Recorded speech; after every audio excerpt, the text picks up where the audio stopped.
Girl, I cannot wait to go to college. I cannot wait. I'm going to UT of Austin. I heard, girl, they can party all the time. I heard the parties are the best. There's so much stuff to do. I'm just so excited about going to UT. I just don't know what to do with myself. I'm so excited. Like, so excited. Oh, that's cool. That's nice. So, well, what's your major? Oh, well, girl, like, I don't know yet. I haven't really decided. But, like, I know UT is a place for me. I heard they have the best basketball team, the best this, the best that. I'm just, like, so excited. Like, all the research I did in that school, it's just, I'm so excited. I think it's the best option for me. But if you don't know your major, then how do you know for sure that that's the best route to go? Because you don't know where you want to go, so you don't really know what school is going to be best for you as of yet. Girl, I know, but that's all a part of the college experience, just figuring it out. We got all the time in the world. I'll figure it out, trust me. Everyone knows this student who's going to one of the most expensive universities in the state of Texas or wherever state you live, and you're like, why? If you don't know what your major is, why go to a school where you don't even know if that's the best school to go to that suits your major? So today we're going to take an analysis and look at the pros, cons, and overall net benefits for people who are undeclared and overall just students in general to go to a 2-year university versus a 4-year university, a 2-year college, versus a 4-year university, and see the differences between the two and why it's going to be better in the long run to go to a 2-year university to start with and then transfer into a college. First, let's take a further look at the pros. Cost of tuition. A&M's cost of tuition is $8,176. TCU's is $28,298 according to www.collegeresults.org, and that's not even including the regular fees that students have. That's just the tuition alone. Whereas TCC's tuition can range anywhere from $1,500 to $2,000 a year depending on how many classes or courses you take. That's a big difference, especially for someone who doesn't know their major and they don't know what they're declaring. Also, another pro to going to a 2-year university first before you go into college, 4-year college, it will better prepare you for when you get to that 4-year college. For example, the TCC ratio to students, the student-teacher ratio, there's 26:1, meaning that your teachers are a lot more accessible, easier to talk to, whereas at a university it's 45:1, which it means it's going to be a lot harder to reach that professor when they're teaching 4 classes at 45 students a class, whereas at TCC it's 26, and that's just an average. That's a big difference. You're able to make a connection with your professors. You're able to get help from them. You're able to reach out to these people and possibly get, help and guidance from these people and have a close-knit relationship so they can help prepare you for when you get to that 4-year university.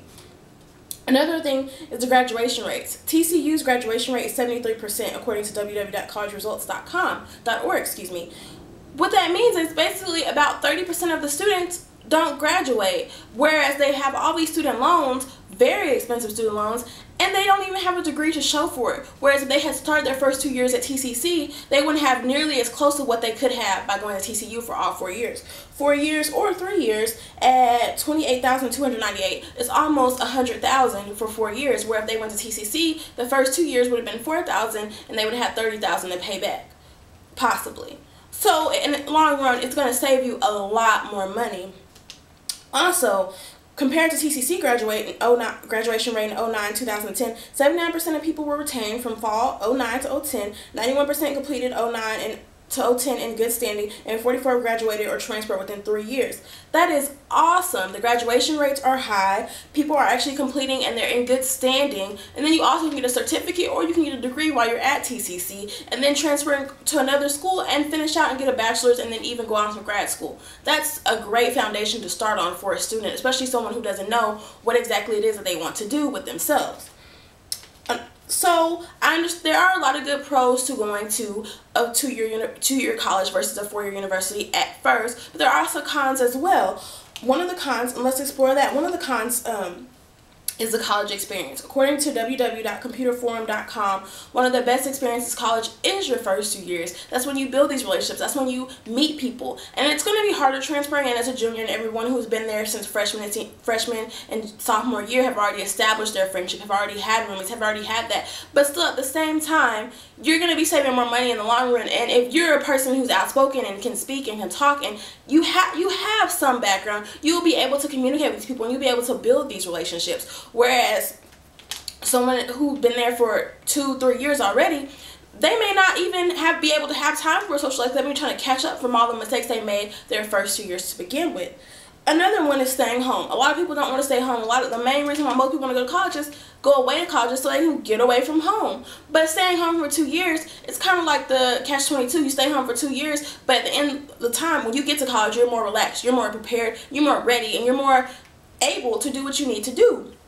So in the long run, it actually helps. So we've looked at the pros, the cons, and let's take a look at the overall net benefits. In the end, if you do go to a community college versus going to a four-year university, you will still get your college experience because you will be able to talk to people. You'll be able to go to college your junior year. So it won't be like it's just like you're just starting. You'll actually get to go, but you just won't start all 4 years, which is not a bad thing. You'll just be starting on your third year. That's not bad, and you could possibly have a degree to start with, as well as you'll have less bills to pay because you won't have as many student loans. So today we went over the analysis of pros, cons, and overall net benefits of going to a two-year college, versus a four-year university. And to me, the choice seems very simple. So the moral of today's lecture is, don't waste your time. There's a lot of time. We all sometimes think we have a lot of time, and we actually don't. Don't waste your time. Go to a two-year university. Start off there. Get yourself established. Go to a four-year university and wreck shop. Do a great job. So let's just not waste our times. And what better way to remind you of wasted time than student loans that you don't have a degree for?